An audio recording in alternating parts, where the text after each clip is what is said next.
கர்த்தருடைய பரிசுத்த நாமத்துக்கு ஸ்தோத்திரம்.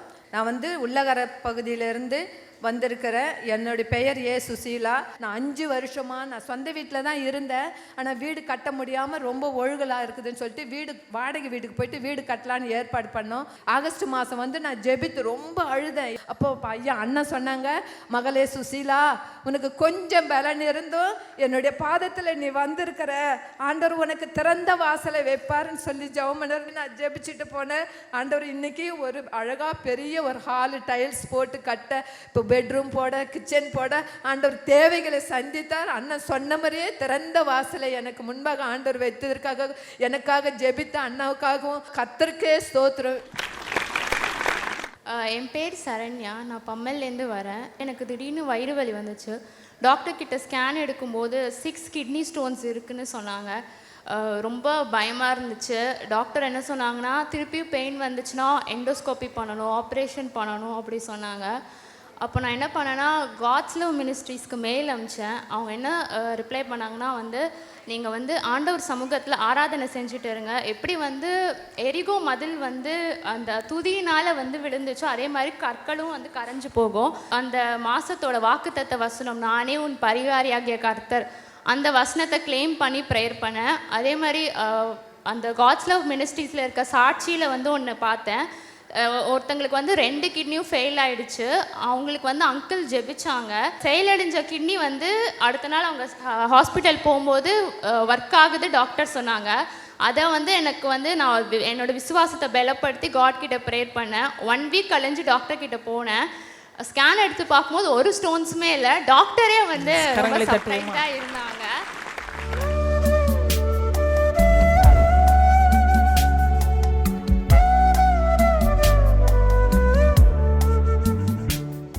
கிறிஸ்துவுக்குள் மிகவும் பிரியமான எனதர்மை சகோதர சகோதரிகளே, நம்மை சிருஷ்டித்தவரும் நம்மை உண்டாக்கினவரும் நம்மை ஒருபோதும் மறந்து போகாதவரும் ஆகிய இயேசு கிறிஸ்துவின் இணையற்ற நாமத்தினால உங்கள் எல்லாரையும் நான் வாழ்த்தி ஆசீர்வதிக்கிறேன். அல்லேலூயா. எல்லாரும் சந்தோஷமாக இருக்கீங்களா? இந்த நாளிலும் ஆண்டவருடைய பாதப்படியில் அமர்ந்து, ஆண்டவரே, நான் சொல்லுகிற வார்த்தையை சொல்லி பிள்ளைகளை ஆசீர்வதிக்கிற தைரியம் எனக்கு கிடையாது. அது என் பிள்ளைகளுக்கு சமாதானத்தையோ நன்மையோ கொண்டு வராது. உம்முடைய வார்த்தை தான் என் பிள்ளைகளுக்கு வாழ்வு கொடுக்கும். தேவ சமூகத்திலே ஜபத்திலே தரித்திருந்த பொழுது கர்த்தர் நம்மை ஆசீர்வதிக்கும்படி கொடுத்த மங்கள வார்த்தை எண்ணாகமத்தின் புஸ்தகம் 24ஆம் அதிகாரம் 1, 2 ஆகிய வசனங்கள். வாசிப்போமா? இஸ்ரவேலை ஆசீர்வதிப்பதே கர்த்தருக்கு பிரியம் என்று பிலேயாம் கண்டபோது அவன் முந்தி செய்து வந்தது போல நிமித்தம் பார்க்க போகாமல் வனாந்திரத்திற்கு நேராக தன் முகத்தை திருப்பி தன் கண்களை ஏறெடுத்து இஸ்ரவேல் தன் கோத்திரங்களின்படியே பாளையம் இறங்கி இருக்கிறதை பார்த்தான். தேவ ஆவி அவன் மேல் வந்தது. இஸ்ரவேலை ஆசீர்வதிப்பதே ஆண்டவருக்கு பிரியம் என்று சொல்லி முதலாவது ஒரு ஆசீர்வாதம் கூறினான். உங்கள் வாசஸ்தலங்களும் உங்கள் குடும்பங்களும் இனி அழகுள்ளதாயிருக்கும். இனி உன் குடும்பத்திலே உங்களுடைய பிள்ளைகளாயிருக்கலாம், புருஷனாயிருக்கலாம், மனைவியாயிருக்கலாம், கர்த்தர் நாட்டின சந்தன மரங்களைப் போல இருப்பார்கள். அல்லேலூயா. சரி, 2வது அவன் அந்த ஜனங்களுக்கு கொடுத்து ஆசீர்வதித்து புதிய அத்தியாயத்தை ஆரம்பிக்க இருந்த அவர்களுக்கு கொடுத்த ஆசீர்வாதம் என்னன்னா, ராஜாவின் ஜெய கம்பீரம் உங்கள் மேல தங்கி இருக்கிறோம். எண்ணாகமம் 23, 21 இப்படியாய் சொல்லுகிறது. வாசிப்போமா? அவர் யாக்கோபிலே அக்கிரமத்தை காண்கிறதும் இல்லை, இஸ்ரவேலிலே குற்றம் பார்க்கிறதும் இல்லை. அவர்களுடைய தேவனாகிய கர்த்தர் அவர்களோடு இருக்கிறார். ராஜாவின் ஜெய கம்பீரம் அவர்களுக்குள்ளே இருக்கிறது. அவர்களுடைய தேவனாகிய கர்த்தர் அவர்களோடு இருந்து அந்த தேவனாகிய கர்த்தராகிய இயேசு ராஜாவின் ஜெய கம்பீரத்தை அவர்களுக்கு கொடுக்கிறாராம். முதலாவது அவருடைய வாசஸ்தலங்களை அழகுள்ளதா மாற்றி, அவருடைய நாற்றமடித்த வாழ்க்கையை மாற்றி கர்த்தர் நாட்டின சந்தன மரமா மனம் வீச செய்வாராம். 2வது புதிய அத்தியாயத்தை ஆரம்பிக்க இருக்கிற அவர்களுக்கு ஆண்டவர் கொடுத்த வார்த்தை, ராஜாவின் ஜெய கம்பீரம் உங்களிடத்துல இருக்கும் அப்படின்னு. அதுக்கு முன்னால அவங்க அடிமையா இருந்தாங்க. ராஜாவுக்கும் ஜனங்களுக்கும் அந்த எகிப்து தேசத்துல இருந்த எல்லா முதலாளிமார்களுக்கும் அடிமையா இருந்தாங்க. ஆனா இப்ப புதிய வாழ்க்கை ஆண்டவர் கொடுக்கும் பொழுது சொல்றாரு, இனி நீ அடிமையா இருப்பதில்லை, ராஜாவின் ஜெய கம்பீரத்தை கர்த்தர் உங்களுக்கு கொடுக்கிறார். அதே போல் அந்த கானானுக்குள்ள போகும் பொழுது அவர்களுக்கு ராஜ மேன்மையை கர்த்தர் கொடுத்தார். ஹல்லேலூயா. அப்ப இரண்டாவது ஆசீர்வாதம், உங்களுடைய எல்லா அடிமைத்தனங்களுக்கு இன்றைக்கு முடிவு. உங்களுடைய குடும்பத்தார் உங்களை அடிமைப்படுத்தி இருக்கலாம், நீங்கள் வேலை செய்கிற இடத்துல உங்களை அடிமைத்தனத்துக்கு கொண்டு போயிருக்கலாம், நீங்கள் படிக்கிற இடத்துல சில காரியங்கள் உங்களை அடிமைப்படுத்தி இருக்கலாம், ஒருவேளை நீங்கள் ஏதோ ஒரு போதை வஸ்துக்கு அடிமையாகி இருக்கலாம், அடிக்ஷன் என்று சொல்லுவார்கள். ஏதோ ஒரு கெட்ட பாவத்திற்கு அடிமை, இல்லைன்னாச்சுன்னா நீ வேலை செய்கிற இடத்துல உனக்கு ஒரு அடிமைத்தனம், இல்லை என்னுடைய குடும்பத்தார் ஒன்று அடிமையாக நடத்திட்டு இருப்பாங்க. சில குடும்பத்தில் பார்த்தீங்கன்னா ஒரே வீட்டில் அண்ணன் தம்பி அக்கா தங்கச்சி எல்லாம் இருப்பாங்க. அதில் யாராவது ஒருத்தர் மட்டும் கெட்டு போயிட்டா அவங்க வீட்டில் உள்ள எல்லா பண்ண வேலை செய்கிறதுக்கு இவங்களை தான் கூப்பிடுவாங்க. பாத்ரூம் பெருக்கணும்னா இவர் தான். ஒரே தாய் வயிற்றில் ஒரே தகப்பன் வயிற்றில் வளர்ந்தவங்கள தான் இருப்போம். ஆனால் இவங்கள்ட்ட பணம் இல்லாத ஒரே காரணத்தினால எல்லாம் கூப்பிட்டு ஹெல்ப் பண்ணுற மாதிரி ஹெல்ப் பண்ணுறதுக்காக வேண்டி அவங்கள மரியாதையாக கனம் பொருந்தின ஸ்தானத்தில் வைக்கிறதுக்கு பதிலாக கீழ்த்தரமாக நடத்துவாங்க. அடிமைத்தனம். இப்ப பாருங்க, இந்த ஜனங்களுக்கு புதிய அத்தியாயத்தை திறந்து வைக்கும் பொழுது இதுக்கு மேல நீ அடிமையா இருக்கக்கூடாது. இந்த எகிப்து மக்கள் எல்லாம் அவங்களை அடிமைப்படுத்தி வச்சிருந்தாங்க, கொடுமைப்படுத்தினாங்க, ரொம்ப கொடுமையை அனுபவிச்சாங்க. இதுக்கு மேல உங்களுக்கு கொடுமை இருக்கக்கூடாது. ஆண்டவர் தீர்க்க தரிசனமாய் சொல்லுகிறார், இனி கொடுமை உன் வாழ்க்கையிலும் அழிவும் நாசமும் உன் எல்கையிலுமே இருக்காது. கர்த்தரே உங்களுக்கு நித்திய வெளிச்சமாயிருப்பார். அவருடைய வெளிச்சத்தினாலே இருட்டறையில் கிடந்து அழுது கொண்டிருக்கிற நீங்கள் இனி வெளிச்சத்தை காண்பீர்கள். உங்கள் துக்க நாட்கள் முடிந்து போயிட்டு என்று ஆண்டவர் சொல்லுகிறார். அன்னைக்கு பிள்ளையா இப்படிதான் மலை மேல நின்னுட்டு கீழே இருக்கிற எல்லா ஜனங்களை பார்த்து சொன்னார், ராஜாவின் ஜெய கம்பீரம் உங்கள் மேல இருக்கும்படி கர்த்தருடைய ஆவியானவர் உங்களோடு கூட இருப்பார். இதுக்கு மேல நீங்க ராஜ மேன்மேல தான் வாழ போறீங்க. ஆமென்.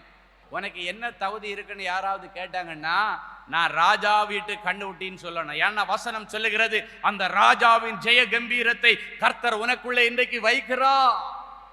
நீ சோர்ந்து போக கூடாது. உன்னிடத்துல பணம் இல்லைன்றதுனால நீ கீழ்த்தரமாய் போய்விட போவதில்லை.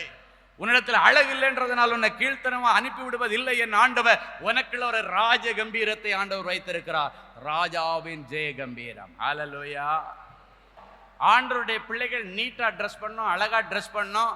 அந்த ராஜ மேன்மை ட்ரெஸ்ஸில் மட்டும் இருந்தா போதாது, உங்க மனசுலையும் இருக்கணும், ஜென்டிலா இருக்கணும். ரெபேக்கா எனக்கு தண்ணி கொடுமா அப்படின்னு கேட்டா ஒட்டகத்தையும் சேர்த்து கொடுத்தாலும் அப்படி இருக்கணும் ராஜா வீட்டு பிள்ளைகள். ஹல்லேலூயா. இன்னைக்கு ராஜ கம்பீரத்தோட கூட உங்களை அனுப்புவேன்னு சொல்றாரு. அப்படி இருக்கும்போது உங்களுடைய பினான்சியல் லெவலையும் ராஜா வீட்டு லெவலா மாத்த போறார். எத்தனை பேர் விசுவாசிக்கிறீங்க? ஹல்லேலூயா. என் அன்பு சகோதரனை சகோதரியே, உபாகமம் 15:6 சொல்லுகிறது, நீ அநேகம் ஜாதிகளுக்கு கடன் கொடுப்பாய், நீயோ கடன் வாங்காதிருப்பாய், நீ அநேகம் ஜாதிகளை இனி ஆளுவாய், உன்னையோ அவர்கள் ஆளுவதில்லை. ஞாத்தைக்கு வரைக்கும் உங்க அண்ணனே உங்களை போட்டு ஆடுகிட்டு இருக்கலாம், உன்னுடைய நண்பர்கள் ஒன்று ஆண்டுகிட்டு இருக்கலாம், ஒரு சின்ன வேலைக்கு ஒன்று 5 கிலோமீட்டர்லேருந்து இங்கே வரவழைச்சிருக்கலாம். ஆனா இன்னைக்கு ஆண்டவர் சொல்கிறார், இனி நீ ஆளுவாய், உன்னை அவர்கள் ஆளுவதில்லை. ஏன்னா ராஜாவின் ஜெய கம்பீரத்தை கர்த்தர் உங்களுக்கு கொடுத்திருக்கிறார். ஹல்லேலூயா. உன்னை ஆண்டவர் ஆசீர்வதிப்பதினால் நீ அநேக ஜாதிகளுக்கு கடன் கொடுப்பாய், நீயோ கடன் வாங்க மாட்டாய். அப்ப ராஜா வீட்டு கண்ணுக்குட்டி மாதிரி நீங்க இருக்கணும்னா, இஸ்ரவேலின் ராஜாவின் ஜெய கம்பீரம் உங்க மேல இருக்கணும்னா, உங்க தரித்திரம் எல்லாம் மாறணும். இன்னைக்கு ஆண்டவர்கிட்ட சொல்லணும், ஆண்டவரே ராஜாவின் ஜெய கம்பீரமா நான் வாழணும்னா எங்கேயும் போய் கை ஏந்த கூடாது. நீங்க ஆண்டவரிடத்துல கையேந்தி நின்று ஜெபம் பண்ணீங்கன்னா உலக மனுஷனிடத்துல ஆண்டவர் உங்களை கையேந்த அனுமதிப்பதில்லை. ஹல்லேலூயா. என் அன்பு சகோதரனை சகோதரியே, காலையில எழும்பின உடனே முழந்தாள் படியிட்டு பரலோகத்தின் தேவனை நோக்கி கையேந்தி உனக்கு என்னென்ன வேணுமோ அங்க வாங்கிருங்க. நீங்க அப்படின்னா உலக மனுஷன்ட்ட கையேந்த வேண்டிய அவசியம் இல்லை. அதன் நிமித்தம் நீங்கள் அவமானமாய் வாழ வேண்டிய அவசியம் இல்லை. அந்த ராஜாவின் ஜெய கம்பீரத்தை கர்த்தர் இன்றைக்கு உங்களுக்கு கொடுக்க விரும்புகிறார். ஹல்லேலூயா. ஆண்டவர் தீர்க்க தரிசனமாய் சொல்லுகிறார், ராஜாவின் ஜெய கம்பீரத்தை கொடுக்கிற ஆண்டவர் ராஜா மாதிரி ஒரு வேலையை உன் பிள்ளைகளுக்கு ஆண்டவர் ஆயத்தம் பண்ணியாச்சு. எத்தனை பேர் வேலை இல்லைன்னு வந்திருக்கிறீங்களோ உங்களுக்கு வேலைக்கு ஆண்டவர் சாங்ஷன் பண்ணியாச்சு. ஆமென். எத்தனை பேர் எனக்கு வியாபாரம் சரியில்லைன்னு வந்துட்டீங்களோ, உன்னுடைய வியாபார ஸ்தலத்துல பரலோக எஜமான் எழும்பி வந்து நின்று உன்னுடைய இடிந்து கிடக்கிற தொழில் கூடத்தை கட்டி எழுப்புவார். மூடி கிடக்கிற தொழில் கூடத்தை ஆண்டவர் கட்டி எழுப்புவார். இனி ஒரு ராஜ மேன்மையை உன்னுடைய தொழில் கூடத்தில் நீ பார்க்க முடியும், ஊழிய ஸ்தலத்தில் பார்க்க முடியும். நீ வேலை செய்கிற இடத்துல இனி ஒரு ராஜ மேன்மையை கர்த்தர் கொடுக்கும்படி ஆண்டவர் பதவி உயர்வுகள் தீர்க்க தரிசனமாய் பேசி கொண்டிருக்கிறார். வேலை இல்லாத பிள்ளைகளுக்கு வேலைக்கு ஆண்டவர் ரெடி பண்ணிட்டார். ஆமா, அது கவர்மெண்ட் ஜாப்ல நீங்க ட்ரை பண்ணிட்டு இருந்தீங்கன்னா கவர்மெண்ட் ஜாபுக்கு ஆண்டவர் என்னை சைன் பண்ணி உங்க கையில அத்தாரிட்டி போட்டு ஆர்டர் கொடுத்தாச்சு. ஆமென். ஆமா, விசுவாசத்தோட போங்க, அது உங்க கையில கிடைக்கும். பிள்ளைகள் இங்கே வெளி தேசத்தில் இருக்கலாம், அவங்களுக்கு இன்னும் போன இடத்துல வேலை கிடைக்கல, படிப்பு முடிஞ்சிருச்சு, இந்த நாட்களுக்கு பிறகு வேலை கிடைக்கல, நான் இருந்து அனுப்பிடுவாங்க அப்படின்னு யோசித்தீங்கன்னா இன்னைக்கு ஆண்டவரிடத்தில் சொல்லுங்க, ஆண்டவரே என் பிள்ளைய உங்களை நம்பி அமெரிக்காவுக்கு அனுப்பினேன், ஆஸ்திரேலியா அனுப்பினேன், கனடா அனுப்பினேன், படிப்பு முடிஞ்சிருச்சு, இதுக்கு மேலே வீட்டுக்கு அனுப்புவேன்னு சொல்கிறாங்க, அதுக்குள்ளே என் பிள்ளைக்கு ஒரு வேலையை தாங்க. இன்னைக்கு நீங்கள் சொல்லுங்க, பிள்ளைகளுக்கு வேலை ஊர்ஜிதமாகும். நிறைய பேருக்கு பரலோக எம்ப்ளாய்மெண்ட் எக்ஸ்சேஞ்சில் இருந்து தேவ தூதர்கள் வந்திருக்கிறார்கள். அவரவர்களுக்கு உரிய அப்பாயின்மெண்ட் ஆர்டரை அவங்க கையில கொடுத்து அனுப்புகிறார். பிள்ளைகள் ஒருவேளை வேலை கிடைக்காததுனால மனசு உடைஞ்சு போய் நான் இதுக்கு மேல சர்ச்சுக்கு வர மாட்டேன் அடம் பிடிச்சிருக்கலாம். இனி அவங்களே ஆச்சரியப்படக்கூடிய விதத்துல ராஜ மேன்மையான ஒரு வேலையை உன் பிள்ளைகளுக்கு ஆண்டவர் கொடுக்க விரும்புகிறார். ஆமென். எந்தெந்த பிள்ளைகள் ப்ரமோஷனுக்காக காத்து கொண்டிருக்கிறீர்களோ கர்த்தருடைய ஆவியினாலே இன்றைக்கு உங்களுக்கு ப்ரமோஷன் கிடைக்கும். கர்த்தருடைய ஆவியானவர் இன்றைக்கு உங்களுடைய ப்ரமோஷனுக்குரிய எல்லா ஃபைல்களையும் தூசி தட்டி எழுப்பி உங்க கையில கொடுத்து உங்கள் பெயரை பெருமைப்படுத்த போகிறார். ஹல்லேலூயா. ஒரு முறை நான் நாகர்கோயில்ல மீட்டிங்ல பேசிட்டு இருக்கும் பொழுது திடீர்னு தீர்க்க தரிசனமா ஆண்டவர் சொன்னார், இதுக்கு மேல பிரைவேட் வேலையெல்லாம் எவ்வளவு நாளுக்கு உங்களுக்கு இருக்குன்னு தெரியாது, அதனால உங்க பிள்ளைகளுக்கு எதுக்கு நீங்க அரசாங்க வேலைக்கு உங்க பிள்ளைகளை என்கரேஜ் பண்ணுங்க அப்படின்னு அன்னைக்கு வந்த மீட்டிங்ல ப்ராஃபஸில ஒரு வார்த்தை வந்துச்சு. அப்போ ஒரு தகப்பனார், அவர் அவங்க மகனும் மருமகளும் சென்னையில் வேலை செய்கிறாங்க. ஒரு ப்ரைவேட் பேங்கில் அவருடைய மகன் வேலை செய்கிறான், அவருடைய மருமகளுக்கு வேலை இல்லை. எப்போவுமே இந்த புல்பீட்லேருந்து வருகிற வார்த்தைகளை ஆண்டவருடைய வார்த்தையாய் நீங்கள் எடுத்துக்கொள்ள வேண்டும். அது ஆண்டவர் அவங்களுக்கு அன்னன்னைக்கு கொடுக்குற ஸ்பெஷல் அனௌன்ஸ்மெண்ட்ஸ், வாய்ப்புகள், ஓப்பனிங்ஸ். வார்த்தை தான் ஓப்பனிங்காக வரும் முதல்ல, அதன் பிறகு தான் அந்த வார்த்தை உங்களுக்கு மனு உருவாகி வேலைகள் உங்களுக்கு கிடைக்கும். ஃபோன் பண்ணி சொல்லிட்டார், இது மாதிரி முதல்ல நீங்கள் இருக்கிற வேலையில் இருந்துட்டு ஒரு நல்ல அரசாங்க வேலைக்கு கோச்சிங் கிளாஸ் ஏதாவது போனோன்னா போங்க, போயிட்டு எப்படியாவது இல்லைன்னா ஒரு பேங்க் எக்ஸாமோ ஏதாவது ஒன்று எழுதுங்கப்பா அப்படின்னோடனே அந்த தம்பியும் அந்த மகளும் ஒரு நாள் என்ன பார்க்க வந்தாங்க. அவங்க அப்பா அப்பாயின்மெண்ட் வாங்கி கொடுத்தாரு. அப்போ அன்றைக்கி அவங்கள ப்ளஸ் பண்ணி அனுப்புனேன். அப்போ அந்த தம்பிகிட்ட சொன்னேன், நீ பேங்க் செக்டர் ட்ரை பண்ண, ஆண்டவர் உனக்கு ஒரு பெரிய பேங்க் அதிகாரியாக மாற்றுவா. அந்த மகளிடத்தில் சொன்னேன், உனக்கு சென்ட்ரல் கவர்மெண்ட் வேலைக்கு எக்ஸாம் எழுத சொல்கிறாரு, நீ எழுதுனேன்.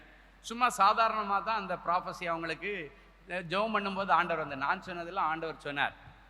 இந்த தம்பி வேலையை விட்டான், இருந்த வேலையை விட்டுட்டு கோச்சிங் கிளாஸ் போக ஆரம்பிச்சிட்டான். பேங்க் கோச்சிங் கிளாஸுக்காக போயிட்டு ஒரே டேக்கில் இன்னைக்கு இந்தியன் பேங்கில் பெரிய அதிகாரியாக இருக்கிறான். ஹல்லேலூயா. அதே போல் அவருடைய மனைவி போஸ்டல் எக்ஸாம் ஒன்று எழுதி சென்னையில் இருக்கிற டாப் பெரிய போஸ்ட் ஆஃபீஸில் இன்னைக்கு மேலே என்ஜினியராக உட்காந்துருக்கா. என் அன்பு சகோதரனை சகோதரி, ஓப்பனிங்ஸ் முதல்ல வார்த்தை வழியாக வரும், நீங்கள் அதை எடுத்து முயற்சி எடுக்க வேண்டும். ஆண்டவர் இன்னைக்கு அப்பாயின்மெண்ட் ஆர்டர் கொடுக்குறாருன்னா பரலோக எம்ப்ளாய்மெண்ட் எக்ஸ்சேஞ்ச் இங்கே வந்துருச்சுன்னு அர்த்தம். நன்மையான இவைகள் பரத்திலிருந்து உண்டாகி ஜோதிகளின் பிதாவிடத்திலிருந்து வரும். நல்ல வேலை ஜோதிகளின் பிதா கொடுக்க இன்றைக்கு நீ பெற்றுக்கொள்ளுவாய். நீ பல முறை இன்டர்வியூ போயிட்டு வந்திருக்கலாம், சக்சஸ் ஆகாம இருந்திருக்கலாம், ஆனால் இன்றைக்கு ஆண்டவர் அதற்கான ஒரு வழியை உனக்கு திறந்து கொடுத்து பிள்ளைகளுக்கு நல்ல வேலை, வியாபாரத்தில் உடஞ்சி போனவங்களுக்கு நல்ல வியாபாரம். இனி ஆண்டவர் சொல்கிறார், கடன் வாங்க மாட்டாய், கொடுப்பாய். நீ இனி அநேகரை ஆளுவாயோ தவிர உன்னையோ அவர்கள் ஆள மாட்டார்கள். மூன்றாவது ஆண்டவர் சொல்லுகிறார், இஸ்ரவேலின் சந்ததியை எண்ணத்தக்கவன் யார் அப்படின்னா உன்னுடைய சந்ததியை கர்த்தர் பெருக பண்ணுவேன் என்று பிலேயாம் தீர்க்கதரிசி மூலமாக சொன்னார். இன்றைக்கு உங்களுக்கு செய்வார். என்னாகமம் 23 9, 10 ஆகிய வசனங்கள் இப்படியாய் சொல்லுகிறது. வாசிப்போமா?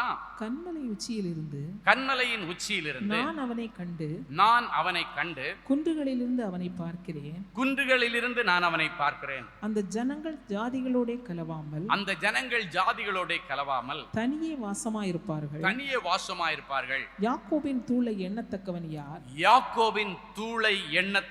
யார்? இஸ்ரவேலின் கார்பங்கை எண்ணுகிறவன் யார்? அப்படின்னா ஒரு குழந்தைக்காக நீ கஷ்டப்பட்டிருக்கலாம், இனி வதன்னு எக்கச்சக்கமான பிள்ளைகளை ஆண்டவர் கொடுக்க போறார். ஹல்லேலூயா. அந்த ஆசீர்வாதத்தை இன்னைக்கு உங்களுக்கு தருவார். ஹல்லேலூயா. என் அன்பு தேவனுடைய பிள்ளைகளே, நல்ல தேவ செய்தியை கேட்டீர்கள், நல்ல சாட்சிகளையும் பார்த்தீர்கள். ஆண்டவரே, நானும் இப்படிப்பட்ட ஒரு அற்புதத்துக்கு தானே காத்துட்டு இருக்கிறேன் அப்படின்னு ஏங்கிட்டு இருக்கிறீங்களா? உங்கள் அற்புதத்துக்காக அப்படியே நீங்கள் முழங்கால்களை தாழ்த்துங்க. இது உங்கள் அற்புதத்தின் நேரம். ஜெபிக்கலாமா? அன்பான ஆண்டவரே, உமக்கு நன்றி. நிறைஞ்ச மனசில் என் பிள்ளைகளை ஆசீர்வதிக்கிறேன். உம்முடைய மங்களகரமான வார்த்தைகளை கேட்டுக்கொண்டு டிவி பெட்டிக்கு முன்னால் முழந்தாள் படியிட்டு, ஆண்டவரே எனக்கு இறங்கும், ஆண்டவரே எனக்கு உதவி செய்யும் என்று கேட்கிற என் பிள்ளைகளுக்கு உடைய உதவிக்கரம் நீட்டப்படட்டும். இன்றைக்கு என் பிள்ளைகள் இந்த செய்தியில் என்னென்ன வார்த்தைகள் எல்லாம் கேட்டாங்களோ அந்த வார்த்தைகள் எல்லாம் இவர்கள் வாழ்க்கையிலே ஆம் என்றும் ஆமேன் என்றும் நிறைவேறட்டும். எல்லா தடைகளை உடைச்சி போடுங்க ஆண்டவரே. தடைகளை உடைக்கிற ஆண்டவரே, என் பிள்ளைகளுக்கு முன்னே செல்லுவீராக. உடைய வியாபாரத்தில் காணப்படுகிற தடைகள், வேலை ஸ்தலத்தில் காணப்படுகிற தடைகள், படிப்பில் காணப்படுகிற தடைகள், ஊழியத்தில் காணப்படுகிற தடைகள், அத்தனை தடைகளையும் உடைச்சி ஆண்டவர் அற்புதம் செய்யும். இவ்வளவு நேரமும் உம்முடைய வாயினாலே நீர் சொன்னீர். இந்த நிமிஷம் அதை கரத்தினாலே என் பிள்ளைகளுக்கு நிறைவேற்றுவீராக. இவர்கள் கேட்ட அத்தனை மங்கள வார்த்தைகளின்படியே என் பிள்ளைகளுக்கு ஆக கடவது நிறைவேறுவதாக நாங்கள் வாழ்த்தி மனதார நாங்கள் ஆசீர்வதிக்கிறோம். எனக்கு இறங்கும் தேவனேன்னு கதறுகிற பிள்ளைகளுக்கு நீர் இரக்கத்தில் ஐஸ்வர்யமுள்ள தேவன் அல்லவா? என் ஒரேளை என் பிள்ளைகளுடைய செய்கைகள் உம்முடைய சமூகத்திலிருந்து என் பிள்ளைகளுக்கு கோபாக்கிறேன் வியாதிகளை கொண்டு வந்திருந்தாலும், கோபாக்கிறேன் இழப்புகளை கொண்டு வந்திருந்தாலும், பிள்ளைகளை கிருபையாய் மன்னித்து என் பிள்ளைகளுக்கு மறுபடியும் வாழ்வதற்கு ஒரு வழியை தாரும். மறுபடியும் என் பிள்ளைகளை இழந்து போனவற்றை பெற்றுக்கொள்ளட்டும். ஆண்டவருடைய சரீரத்தில் இருக்கிற கொள்ளை நோய் இயேசுவின் நாமத்தினாலே மறைந்து போகட்டும். தெய்வீக தொடுதலை தாரும். டிவி பெட்டிக்கு முன்னால் முழந்தாள் படியிட்டு கிடக்கிற என் பிள்ளைகள் உடைய இருதயத்தின் அங்கலாய்ப்புகள் உமக்கு தெரியும் ஆண்டவர். சில காரியங்களை யாரிடத்தில் சொல்லி அழ முடியாமல் என் பிள்ளைங்க கதறிட்டு இருக்கிறாங்க. அவற்றை உங்கள் பாதத்தில் வைத்து நாங்கள் ஜெபிக்கிறோம். இரக்கத்தில் ஐஸ்வர்யமுள்ள தேவனே, என் பிள்ளைகளுக்கு இறங்கி அற்புதங்களை செய்யும். ஒவ்வொருவரையும் தொட்டு குணமாக்கும். கற்பத்தின் வியாதிகள் மாறட்டும் சுவாமி. கற்பத்தில் இருக்கிற கட்டுகளும் கட்டிகளும் மறைந்து போகட்டும். ஒரு சந்ததிக்காய் ஏங்கிக் கொண்டிருக்கிற என் பிள்ளைகளுக்கு இன்றைக்கே ஒரு அற்புதம் நடக்கட்டும். இன்றைக்கே பரலோகத்தின் திரவியம் அவருடைய கற்பத்தை நிரப்பட்ட சுவாமி. யாராவது என்னை கை தூக்கி விடமாட்டாங்களான்னு கதறிக்கொண்டிருக்கிற பிள்ளைகளுக்கு ஆண்டவரே இறங்கி நின்று என் பிள்ளைகளை கை தூக்கி அவர்களை ராஜாக்களோடும் பிரபுக்களோடும் உட்கார வைத்து அழக பார்ப்பீராக. நியாயமான விருப்பங்கள் வாஞ்சிகள் எல்லாம் நிறைவேறட்டும். நிறைஞ்ச மனசில் பிள்ளைகளை ஆசீர்வதிக்கிறேன் இயேசுவின் மூலம் பிதாவே. ஆமேன், ஆமேன். அன்பு தேவனுடைய பிள்ளைகளே, இந்நிகழ்ச்சியின் மூலம் நீங்கள் பெற்றுக்கொண்ட ஆசீர்வாதங்களையும் உங்கள் ஜெப விண்ணப்பங்களையும் அனுப்ப வேண்டிய முகவரி: தேவனின் அன்பு ஊழியங்கள், Vinayak avenue, OMR road, Okkiyam, Thoraipakkam, Chennai 600097. மேலும் 24 மணி நேர ஜெப உதவிக்கு 044-24547-999 மற்றும் 9941950999 என்ற எண்களுக்கு தொடர்பு கொள்ளுங்கள்.